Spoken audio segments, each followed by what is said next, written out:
Je voulais faire une petite vidéo sur les événements de ces dernières semaines, là, sur les gilets jaunes.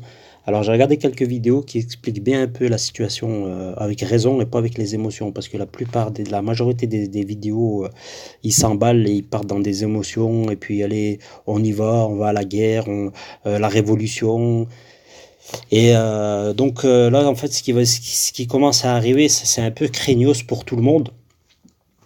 Je suis pas contre les gilets jaunes, au contraire, je suis même avec eux, c'est-à-dire les revendications. Mais moi, ce que je dis, c'est que quand même, dans des situations comme ça, il faut essayer de prendre les événements avec la raison et pas foncer tout droit sans savoir où ça va amener. Parce que je vous dis franchement, il y a du souci à se faire, surtout la manifestation de samedi prochain.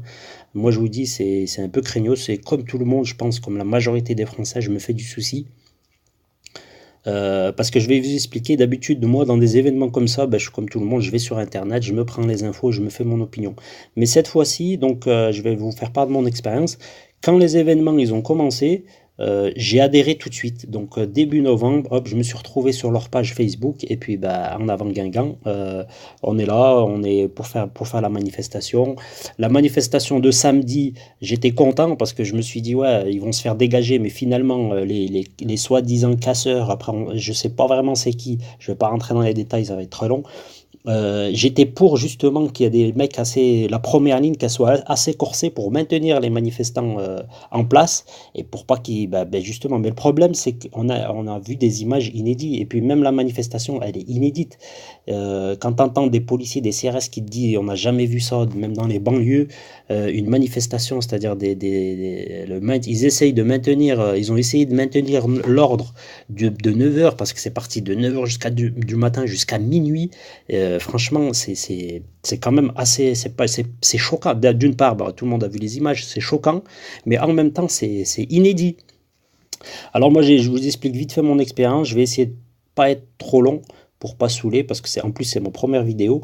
Donc comme je vous ai dit, je suis parti vraiment de la base. J'ai adhéré. Je suis pas un activiste sur le terrain. Par contre, j'étais sur les réseaux sociaux. Je suis avec eux. Je suis pour les revendications qu'ils font, même si elles sont un peu, elles partent dans tous les sens. C'est exagéré, mais en fait, c'est le système. Tout le monde en veut. Tous les Français en veulent le système. C'est un système que, voilà, c'est inégalitaire, les taxes, toutes ces choses-là, Macron, en fait, ça a toujours été comme ça.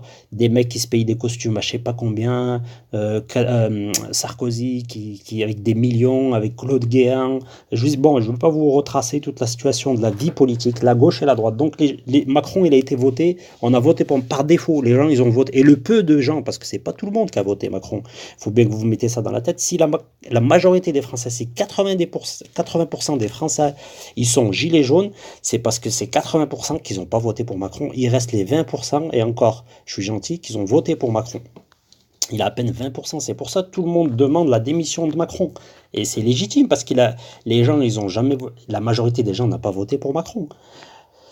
Donc c'est le premier point. Le deuxième point, c'est comme je vous ai dit, donc j'ai commencé avec eux et j'ai fait un constat. Je viens pas critiquer, c'est juste un constat que je fais.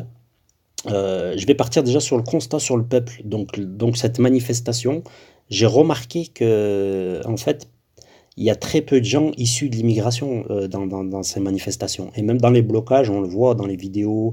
Je suis sur les réseaux, je suis toujours sur les réseaux sociaux. Et c'est vrai que l'intervention, il y a sur 150 000 personnes, je ne vais pas faire un pourcentage, mais très peu de personnes issues de l'immigration. Je ne critique pas, hein, ces revendications, elles sont légitimes. Moi, j'habite en France, c'est pareil, je bosse, j'ai des difficultés à joindre les deux bouts, comme tout le monde. Par contre, voilà, il y a ça. Et la deuxième des choses, c'est que même on le voit sur certaines vidéos, les conflits qu'il y a eu, les accrochages qu'il y a eu sur les ronds-points. On nous montre beaucoup de vidéos où c'est justement ces accrochages, c'est avec les personnes de l'immigration qui n'ont pas pris part justement à cette manifestation et puis qui veulent pas être bloqués, des trucs comme ça, et puis qui réagissent mal. Et du coup, une intercation. Et même dans les blocages, on le voit vraiment qu'il n'y a pas. Donc, il y a ce point à souligner, qui est important. La deuxième des choses, c'est la réaction des élites. Donc, il y a une chose, bon, et tout le monde le sait, la démission de Gérard Collomb, quand on va chercher un petit peu, on s'aperçoit que juste avant de démissionner, il avait dit que voilà, il a fait toutes les cités, les banlieues, de France, de Toulouse à Lyon, à Marseille, et il disait les Français ils vivent ensemble et il a peur qu'ils vivent face à face. Donc quand même il fait passer un message. Et, et aussi la deuxième, bon, on a tous entendu que, regardez sur Internet, vous allez voir que beaucoup de gens parlent de guerre civile, de Onfray, Éric Zemmour. Zemmour, bon, c'est pas une référence, mais beaucoup de gens nous parlent d'une guerre civile en France qui va arriver. Tout ça, je dis pas qu'il va se passer une guerre civile, je dis juste qu'il faut prendre les informations et puis raisonner, chacun il a son opinion, raisonner avec, c'est-à-dire réfléchir avec la raison et pas les émotions.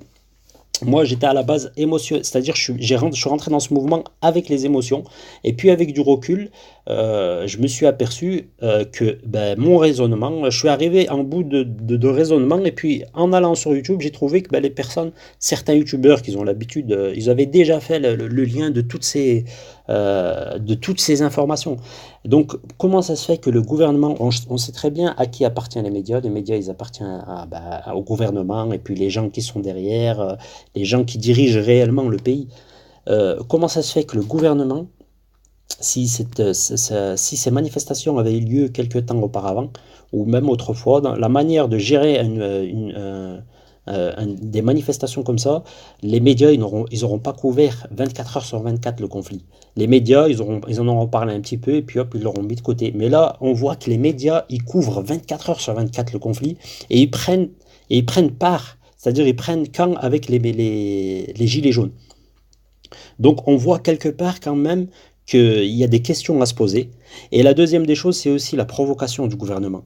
Quand on voit Macron qui arrive et puis qui, d'abord au début, quand ça a commencé, il envoie son ministre de l'Intérieur, en plus, non, il envoie le Premier ministre, après le ministre de l'Intérieur, et ensuite il revient lui, et toutes leurs interventions, si c'est pas pour provoquer Macron, le peuple, les gens, ils lui disent on a faim, on n'arrive pas à joindre les deux bouts, il leur dit changer de fenêtre. Non mais franchement, si c'est pas de la provocation.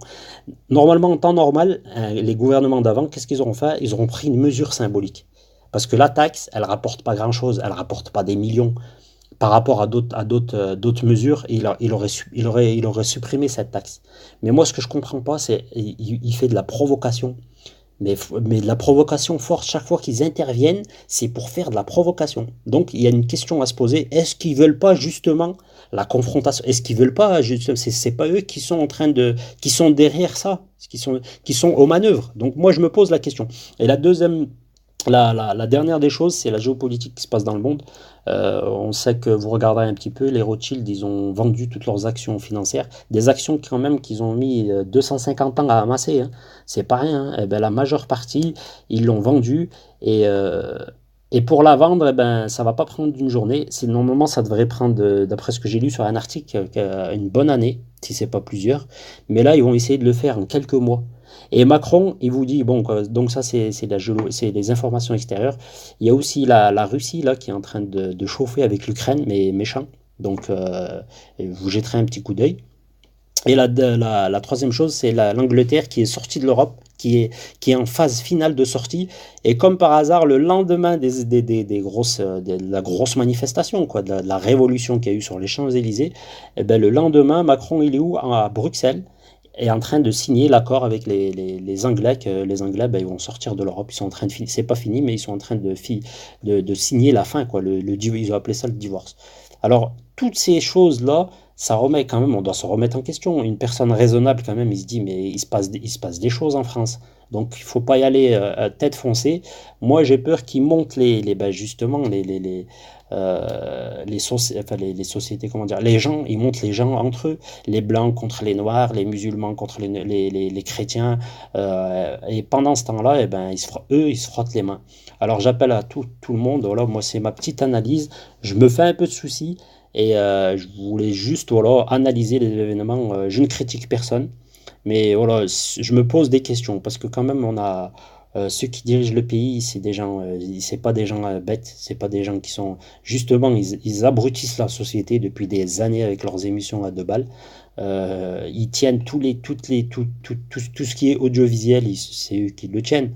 Donc moi, ce que je comprends pas, c'est comment ça se fait que les médias ils couvrent le sujet 24 heures sur 24 et qu'ils prennent parti avec les gilets jaunes, et que d'un autre côté, on a le gouvernement qui fait de la provocation, mais faut vraiment être un gamin de 5 ans pour pas comprendre que ah ben, venez, j'ai l'impression, allez en guerre, faites-nous une petite guerre civile. Et aussi les choses qui se passent un petit peu aux marges des infos, c'est-à-dire les Russes, les... Alors je sais pas, ça craint. Moi je dis juste ça, ça craint. Donc je voulais faire juste partager cette petite vidéo. J'espère elle est pas trop longue. Je vous souhaite une bonne journée à tous. Et allez, salut, à plus.